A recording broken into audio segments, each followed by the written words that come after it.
सबसे सटीक विश्वसनीय तरीके से जिम्मेदारी निभाना, निडर हो आपके लिए सिस्टम से भिड़ जाना, आपके हर मुद्दे को मजबूती से उठाना, खबर को सिर्फ बताना नहीं उसकी तह तक जाना। आप देख रहे हैं सहारा टुडे।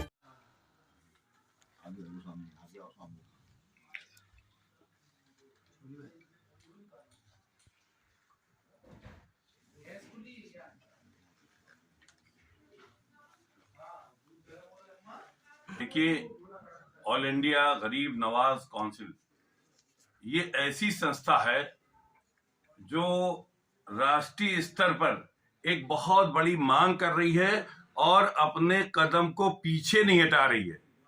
हर साल नए तरीके से, नए अंदाज में अपनी मांग रखती है और एक ही मांग है कि ख्वाजा गरीब नवाज की छुट्टी घोषित की जाए। आखिर सबकी छुट्टी घोषित होती है, छोटे से लेके बड़े तक। अभी भी आपने देखा होगा कि 22 तारीख की छुट्टी घोषित हुई है और भी छुट्टियां घोषित हो रही। आखिर ये छुट्टी क्यों नहीं घोषित हो रही है?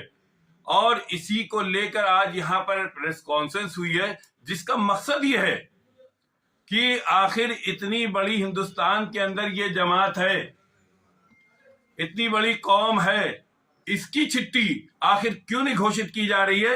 इस सिलसिले में जो हमारे मौजूद है मौलाना हाशिम अशरफी, ये एक ऐसा नाम है जो कानपुर शहर के अंदर एक अलग मकाम रखता है और अपनी एक अलग तारीख भी रखता है।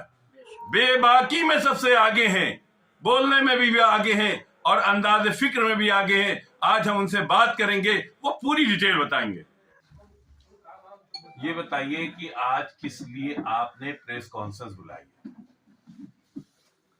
आज हमने जो ये प्रेस कॉन्फ्रेंस बुलाई है वो ऑल इंडिया गरीब नवाज काउंसिल की जानिब से बुलाया है और जिसमें तमाम पत्रकार और छायाकार हजरात को दावत दी गई कि आप आइए, हमारा पैगाम हमारी हुकूमत तक पहुंचाइए।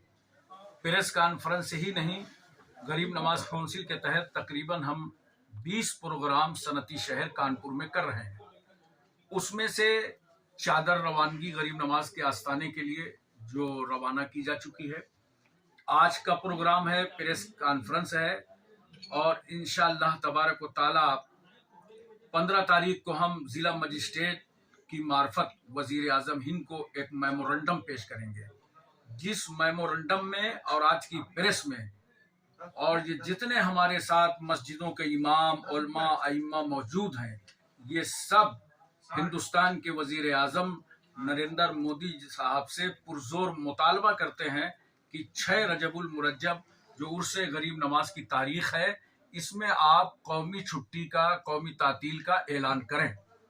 इसलिए कि आप भी और आपसे पहले जो वज़राए आज़म गुजरे हैं, उन लोगों ने हमेशा गरीब नवाज रहमतुल्लाह अलैह के नाम पर उर्स के मौके पर चादर रवाना की है और आपने भी अपनी मोहब्बत भरी चादर रवाना कर दी है और आपने अपने लेटर के जरिए से हिंदुस्तानियों को पैगाम दिया है कि ख्वाजा गरीब नवाज के मिशन को अपनाओ और इसको आम करो, इसमें मोहब्बत है, भाईचारा।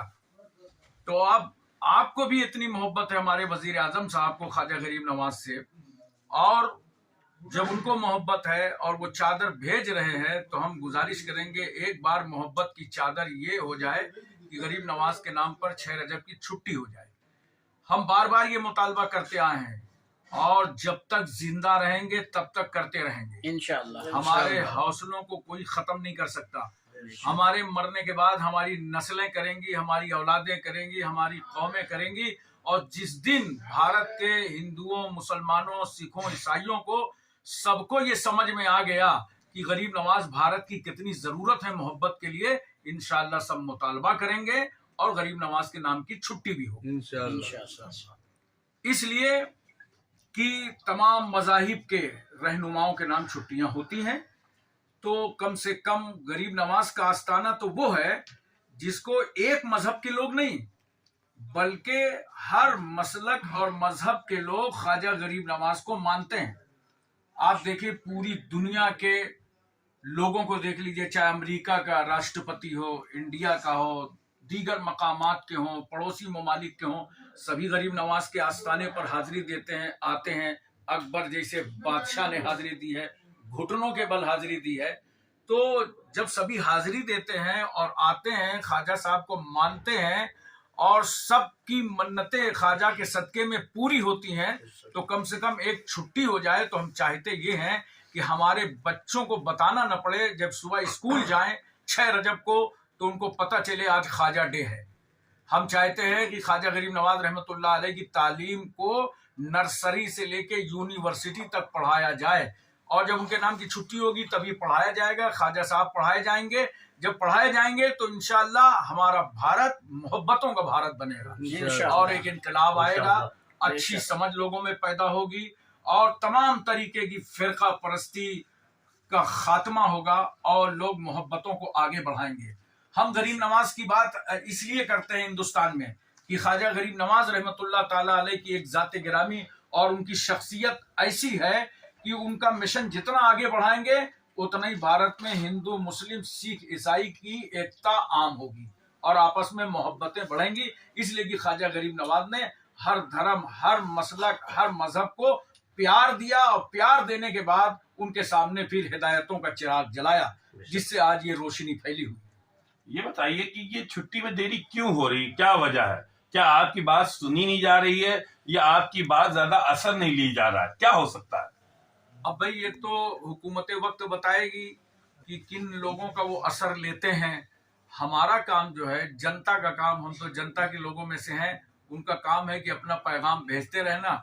कभी न कभी इंशाल्लाह हमारी भी सुनी जाएगी, हम उम्मीद करते हैं। तो क्या उम्मीद करने की आपकी अभी तक सुनी नहीं जाती है? नहीं, सुनी गई थी ना। हाँ। पिछले 6 साल तो उत्तर प्रदेश में हमने छुट्टी करा ली थी जी। और छुट्टी रही है, सरकारी छुट्टी होती थी। उसके बाद उस पर रोक लगा दी गई। अब ये हुकूमतों के काम काज होते हैं, क्यों रोक लगा दी गई, कैसे लगा दी गई, उसकी कोई हुकूमत नहीं, आपकी ताकत कमजोर तो नहीं है? उनके सामने कमजोर तो नहीं है? आप लड़खड़ा रहे हैं भाई। वजीर आजम और मुख्यमंत्री के सामने तो हम कमजोर ही हैं। आप अवाम हैं, आप अवाम हैं, आप चुन के भेजते हैं। हाँ। आपने चुन के भेजा है? नहीं, चुन के तो भेजते ही हैं हम, लेकिन सवाल यह है कि आजकल जिन लोगों को चुना जाता है, आप ही बता दीजिए उन्हीं की कहाँ चल पाती है। सब अपने अपने वहां मतलब की जाके बात करने लगते हैं, पब्लिक की कौन बात करता है? देखिए, जहां जहां जिस इलाकों से लोग चुने गए हैं, कहीं पानी नहीं आ रहा है, कहीं सड़क खराब हो गई है, कहीं परेशानियां चल रही हैं, तो सब अपने मतलब की बात करते हैं। चुनिंदा लोग वो तो ये कहते हैं हमारी धारा में आ जाओ, अभी छुट्टी ले लो। नहीं, क्या धारा में आप जाएंगे? हमसे तो किसी ने ये बात नहीं कही है। तो आम तरीके से हो रहा है। नहीं, हमसे बात करके देखें, उनकी धारा हमें समझाना पड़ेगा। धारा क्या है? मुख्य धारा जो है, मुख्य धारा, भारत की मुख्य धारा। धारा तो हम हिंदुस्तानी है, ये मुख्य धारा है। इससे नहीं काम बनेगा, कौन आगे उनके रंग में आना पड़ेगा। नहीं, तो उनके रंग में आने का कोई मतलब नहीं होता ना। हमारा भी एक रंग है, हमारा रंग है, हम मुसलमान हैं और हिंदुस्तानी हैं। बेशक हम याद रखिएगा, हर वक्त मुसलमान हैं और जिस वक्त भारत पर कोई आंच आएगी ना, तो 1 नंबर के हिंदुस्तानी हैं। बेशक उस वक्त चाहे सामने हमारे कोई खान हो, चाहे पठान हो, कोई भी हो, हम उसे माफ करने और बख्शने को तैयार नहीं होंगे। हम मुसलमान हर वक्त हैं, लेकिन भारत की इज्जत, आबरू और इसकी हिफाजत के लिए 1 नंबर के उत्तर प्रदेश सरकार ने प्राण प्रतिष्ठा के लिए छुट्टी घोषित कर दी। अब तो अवकाश पूरी तरह से दे दिया है और आपको नहीं मिल रहा, क्या कहेंगे इस पे? भाई, छुट्टी से खुश हैं कि आप नाराज हैं? देखिए, किसी की छुट्टी से खुश होना, नाराज होना, ये एक अलग मैटर है। हमारी खुशी और नाराजगी से हमारी छुट्टी तो नहीं हो जाएगी। अगर ये हमको बताएं कुछ कि आपकी छुट्टी कैसे होगी, तो हम उस पर अमल करने को तैयार हों।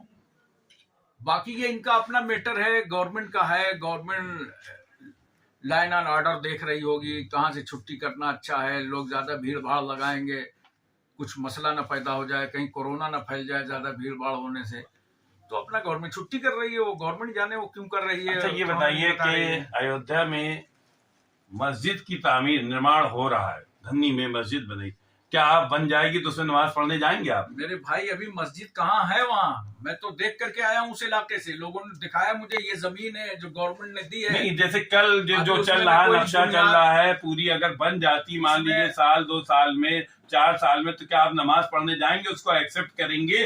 उसमें अभी बुनियाद तक नहीं डाली गई है। बुनियाद डाल दी जाएगी तो पढ़ने का। हाँ, तो अरे मौका मिलेगा तो हम इमामत कर लेंगे, बना के तो दो।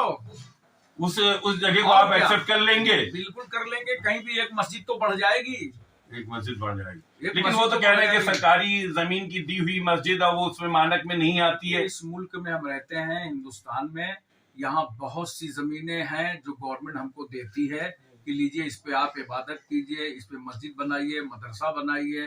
तनख्वाह जिन मुसलमानों को गवर्नमेंट दे रही है, सरकारी तनख्वाह जायज है कि नहीं है? अरे भाई, सरकार तो हमारी ही है ना, हम ही ने तो बनाया, पब्लिक ने तो बनाया है। अब वो पब्लिक को दे रही है, सहूलत दे रही है कि आपको हमने मस्जिद के लिए दे दिया, तो उसमें कोई दिक्कत की बात नहीं है। मतलब उस पे जाके नमाज पढ़ी जा नमाज सकती पढ़ है, जा सकती नमाज है, पढ़ आराम सकती से है। पढ़ी जा सकती है, कोई दिक्कत। हमने ये तो कहा बताइए। कि हमको तो इमाम बना दे तो हम इमामत कर लेंगे। क्या इमाम तैयार है आप? बिल्कुल तैयार है। तो वो सरकारी इमाम कहलाएंगे आप? नहीं, क्यों कहलाएंगे? वहां तो ये होता है सरकार की मस्जिद है वो। कुछ भी हो, सरकारी इमाम तो जो चापलूसी करता है वो कहलाता है, और जो सरकार से भी आंखों में आंखें डाल के अपनी बातें और सच्ची बातें करता है वो कभी सरकारी इमाम नहीं कहलाता। उत्तर प्रदेश सरकार का जो रवैया है, क्या मानते हैं मुस्लिम मुखालिफ जा रहा है? उत्तर प्रदेश सरकार का रवैया मुस्लिम मुखालिफ, ये तो आप बता रहे हैं कि जा रहा है। आप आपसे पूछ रहे हैं क्या लगाया मैंने, इसीलिए क्या लगाया, अपने से नहीं कहा। ये तो आप बता रहे हैं, हमें तो कोई ऐसा नहीं समझ में आ रहा मदरसे है। बंद हो रहे हैं, मदरसों के ऐड बंद हो रहे हैं, ऐड जो मानदेय था वो बंद कर दिया गया, और भी जो हो रहा है। देखिए, कुछ मदरसे तो ऐसे थे कि जिनकी मान्यता नहीं थी, उनको मान्यता लेना चाहिए, उनको मान्यता लेना चाहिए। तो ये कोई बुरी बात तो है नहीं मान्यता लेना। हाँ, अब मान्यता के नाम पर अगर हुकूमत उनको परेशान करती है तो ये गलत है, ये कोई नहीं बर्दाश्त करेगा। या आप ताकत में है तो सुन तो लेगा, लेकिन उसको कबूल तो करेगा नहीं। या आप मान्यता के नाम पे, जैसे किसी मदरसे की मान्यता नहीं है, आप आइए, आकर के उनको बताइए कि भाई ये कागजात दुरुस्त करो, आप मानता लो, सहूलत से उनको मानता दीजिए। अब अगर वो अपने रवैये पे आए रहे कि नहीं हम मानता नहीं लेंगे, तो वो गलत है। लेकिन आप उनका सपोर्ट कीजिए अगर किसी वजह से वो सपोर्ट कहाँ कर रहे हो? तो बाकायदा की जियो जारी हो गया है, मानदेय खत्म कर दिया गया है बाकायदा, तो अभी सपोर्ट कहाँ रहा है? इसको आप सपोर्ट में देखेंगे क्या? वो तो उनके लिए बात हो रही जो मानता नहीं ले रहे हैं। है तो मदरसे की श्रेणी में दर्जे में आते हैं भाई, मदरसे में तो हैं, लेकिन अगर मानता नहीं ले रहे हैं तो उनको कुछ रुकावटें होंगी, उनको हुकूमत दूर करें। और अगर उसके बावजूद मानता वो नहीं लेते हैं, उसके बावजूद किसी वजह से नहीं लेते हैं, तो मानता इतनी लाजिम और जरूरी चीज थोड़ी है कि आपको मानता लेना ही पड़ेगा हर नहीं। चीज तो ये की भी हो सकता मानता। है कल उनकी बारी है, फिर आपकी बारी आ जाएगी। किसी की भी आ सकती है, हम कह रहे हैं किसी की भी आ सकती है। लेकिन अगर कोई नहीं ले रहा तो वो भी अपने मामलात में बहुत मजबूत तरह इंसान होगा, उसकी खुद की जमीन होगी, खुद का मदरसा होगा, और उसने जरूरत नहीं महसूस की मानता लेने की, तो नहीं ले रहा। उत्तर प्रदेश में मुसलमानों के लिए माहौल कितना साजगार है? देखिए, उत्तर प्रदेश में मुसलमानों के लिए माहौल न पहले साजगार था न अब साजगार। समझ रहे हैं? क्या है? कभी साजगार नहीं रहता है। बस ये है कि काम चल जाता है, आप समझ रहे हैं। और सबसे ज्यादा इसमें देन जो है वो करप्शन की है। करप्शन के जरिए सबके काम चल रहे हैं। आपको चाहे रेलवे का टिकट लेना हो, बर्थ नहीं मिल रही है, दौड़ते रहिए प्लेटफार्म पर, और टीटी बाबू को उंगली पकड़ के बता दीजिए कि देख लीजिएगा जरा से, कहेंगे चलिए B1 में बैठिए चल के 7 नंबर पर, और दूसरा खड़ा रहे वहां, उसके लिए कोई गुंजाइश नहीं। ये करप्शन इतना ज्यादा है। आप मुसलमान के साथ क्या हो रहा है, हिंदू के साथ क्या हो रहा है, ये भेदभाव की बात मत कीजिए। आप ये देखिए कि कितना करप्शन हो रहा है। करप्शन को दूर कीजिए, हिंदू के साथ भी इंसाफ होगा, मुसलमान के साथ भी इंसाफ होगा। तो फिरका परस्ती ज्यादा है, फिरका परस्ती से हो रहा है। फिरका परस्ती उत्तर प्रदेश में है कि नहीं है? फिरका परस्ती तो हिंदुस्तान के हर हिस्से में है, कहाँ नहीं है। हमने तो हमेशा फिरका परस्ती और दहशतगर्दी की मजम्मत की है। दोनों काबिल मजम्मत है। फिरका परस्ती नहीं होना चाहिए। दहशतगर्दी भी और फिरका परस्ती भी दोनों काबिल मजम्मत है। तो सरकार की तरफ से अगर कुछ किया जा रहा है इस तरह का, सरकार की तरफ से इस तरह का क्या किया जा रहा है? मतलब कुछ इस तरह के हालात बनाए दिए जाते हैं, कहीं कुछ होता है, कहीं कुछ होता है, मुसलमान कुछ ना कुछ आ जाता है, इस तरह के मामले आप खुद जानते हैं। बात ये होती है असल में कि आदमी नासमझी का वहां शिकार होता है। अब चाहे हुकूमत में बैठे जिम्मेदार लोग करें, चाहे पब्लिक करे। जैसे किसी का शराब खाना पकड़ा जाता है, तो शराब खाना तो मोहम्मद हनीफ का है ना, मोहम्मद नाजिम का है ना, बताइए आप। लेकिन आप उसको कहते हैं ये इस्लामी शराब खाना हो गया, आपको इस्लाम से जोड़ देते हो। कोई जुआ में पकड़ा गया, मोहम्मद तुफैल पकड़ा गया तो कहते हो इस्लामी जुआ है। अरे भाई ये जाती गुनाह है, ना उसको हिंदू से जोड़ा जा सकता है ना मुसलमान से जोड़ा जा सकता है। वो पब्लिक के अंदर ऐसे गलत लोग शामिल हो गए हैं, वो कर रहे हैं। तो आप गलत कर रहे हो कहीं ना कहीं से। अब चाहे वो हुकूमत में बैठे लोग करें चाहे पब्लिक के लोग करें, वो दोनों गलत कर रहे हैं। किसी चीज को, किसी हकीकत को आपको समझना पड़ेगा। एक सवाल और है कि स्मृति ईरानी ने मदीने मुनव्वरा का दौरा किया, कहाँ तक इसके लिए आप सहमत हैं? क्या ये सही है, होना चाहिए था या नहीं चाहिए? इस्लामी नुक्ते निगाह से क्या है? भाई अब इस्लामी नुक्ता निगाह तो हम बाद में बताएंगे। पहले हम आपको ये बता दें कि ये हज कमेटी का मसला है, अब हमेशा रहा है, आज तो रहा नहीं है कि मीटिंग होती है, जो भी इस मामले का मिनिस्टर होता है उससे मीटिंग होती है, ये तो हमेशा रहा है। तो ये तो सऊदी गवर्नमेंट को चाहिए ना कि कहां तक औरतें अलाउ हो सकती हैं। आप स्मृति ईरानी पे क्यों पूछ रहे हैं? आप ये क्यों नहीं पूछते हैं कि बेपर्दा किसी का भी जाना वहां दुरुस्त है या नहीं? आप स्मृति ईरानी को पूछ रहे हैं। फिरका परस्ती तो आप फैला रहे हैं, ये दूसरे पे क्यों इल्जाम लगा रहे हैं? आप ये पूछिए कि नंगे सर इस तरह जाना सलमा का दुरुस्त है क्या? हसीना का दुरुस्त है क्या? मुबीना का दुरुस्त है क्या? तब स्मृति ईरानी पे आप पूछिए।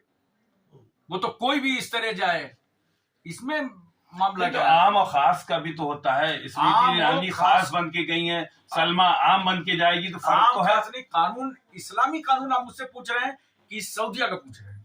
सऊदिया का पूछा, ये जाना जायज है कि नहीं उनका? तो सऊदिया बताएगी। नहीं, फिर भी आप जी शऊर है, इतना तो कह सकते हैं कि उसकी हुदूद है, उसकी दायरे है। तो मैं कह रहा हूँ कि मतलब भाई एक तरीका है, वहां तौर तरीका है, उस तरीके के खिलाफ चाहे स्मृति ईरानी जाए और चाहे मुबीना जाए, वो गलत है, वो गलत है।